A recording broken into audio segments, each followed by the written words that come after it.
In nomine Patris et Filii et Spiritus Sancti. Dominus vobiscum.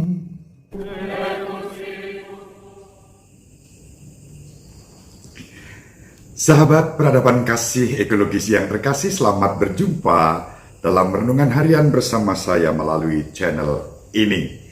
Semoga panjenengan senantiasa sehat, tetap semangat, dan kebahagiaan yang bersumber dari Tuhan kita yang senantiasa mengasihi dan menyayangi kita. Mari kita awali perjumpaan kita dengan bersatu di dalam doa. Kita akan menggunakan Mazmur Tanggapan, Mazmur 96, yang menjadi Mazmur Tanggapan pada hari ini. Biarlah langit bersukacita dan bumi bersorak-sorai kepada Tuhan, hai suku-suku bangsa, kepada Tuhan sajalah kemuliaan dan kekuatan. Berilah kepada Tuhan kemuliaan namanya.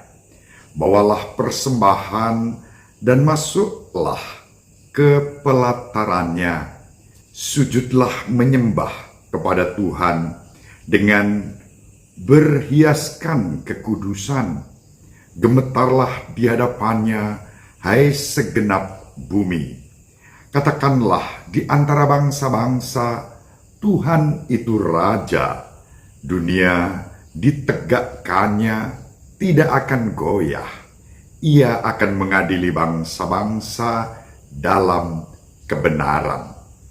Kemuliaan kepada Bapa dan Putra dan Roh Kudus, seperti pada permulaan, sekarang, selalu, dan sepanjang segala abad. Amin. Sahabat peradaban kasih ekologis yang terkasih, kita akan membaca dan merenungkan sejenak. Bacaan pertama hari ini dari surat pertama Santo Yohanes, bab 2, ayat 12 sampai 17. Aku menulis kepadamu, hai anak-anak, sebab dosamu telah diampuni oleh karena nama Yesus. Aku menulis kepadamu, hai para bapak, sebab bapak-bapak telah mengenal Dia yang ada dari mulanya. Aku menulis kepadamu, hai orang-orang muda, sebab kamu telah mengalahkan yang jahat.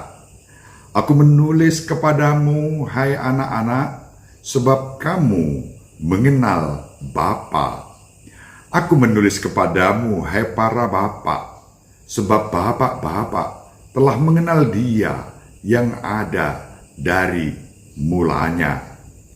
Aku menulis kepadamu, hai orang-orang muda, sebab kamu kuat dan firman Allah diam di dalam kamu, dan kamu telah mengalahkan yang jahat.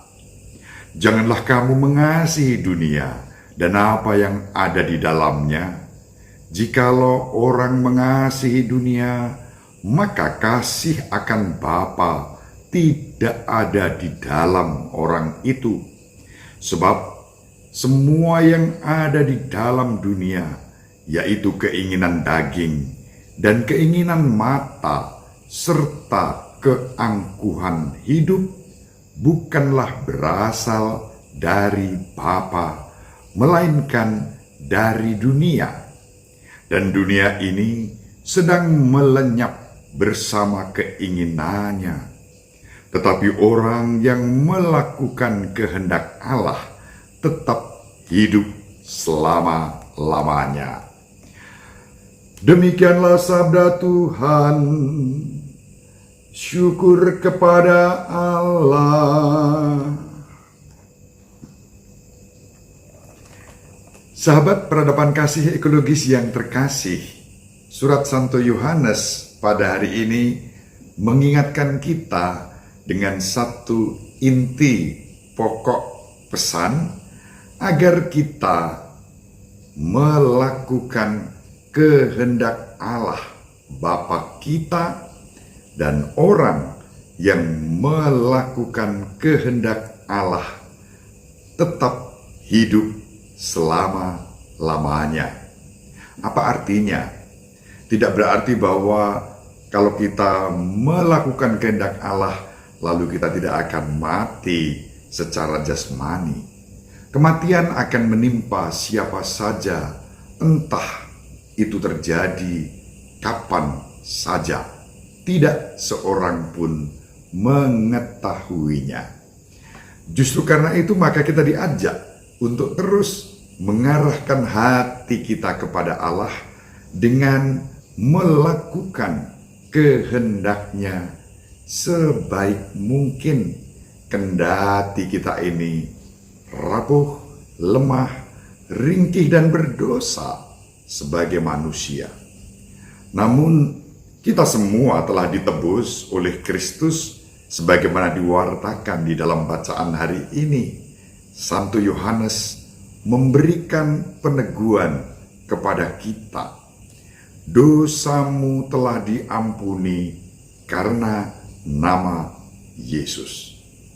Kita diajak untuk mengenal Yesus sebagai putra Bapa dan Bapa yang mengasihi kita, yang kehendaknya menjadi pusat perhatian untuk selalu kita wujudkan. Teladan untuk itu tidak lain adalah Yesus sendiri sebagai putra Allah yang maha tinggi, yang dengan taat, setia dan rendah hati melaksanakan kehendak Allah Bapanya di dalam seluruh kehidupannya. Itulah yang memberikan kehidupan juga kepada kita. Maka Santo Yohanes menulis agar kita semua menjadi orang-orang yang melakukan kehendak Allah agar tetap hidup selama-lamanya. Artinya, kita dianugerahi kehidupan yang abadi, bukan hanya saat di dunia ini, tetapi pada saatnya kita mengalami kehidupan abadi dalam kemuliaan bersama Bapa, Putra, dan Roh Kudus. Oleh karena itu, mari kita dalam setiap kesempatan melalui kehidupan kita, dalam pekerjaan, karya, perutusan, dan panggilan kita masing-masing, apapun juga panggilan kita, kita terima sebagai kehendak Bapa yang kita jalankan dengan rendah hati, dengan setia, dengan bahagia. Intinya adalah kita diajak untuk menghayati hidup kita sebagai putri-putra Bapa yang terus-menerus memberikan kesaksian tentang kasih Bapa yang selalu dicurahkan kepada kita dalam Yesus Kristus Putranya. Roh Kudus membantu kita untuk dengan setia melaksanakan kehendak Bapa sebagaimana Kristus memberikan teladan bagi kita.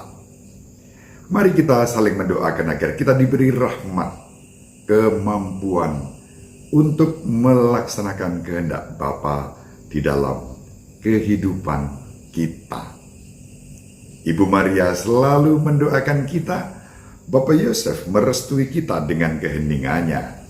Semoga panjenengan semua sahabat peradaban kasih ekologis yang terkasih, bersama seluruh anggota keluarga dimanapun berada, dibimbing, dilindungi, dan diberkati oleh Allah yang Maha Kuasa, Bapa dan Putra dan Roh Kudus.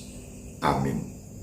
Terima kasih, salam sehat, tetap semangat, jangan lupa bahagia.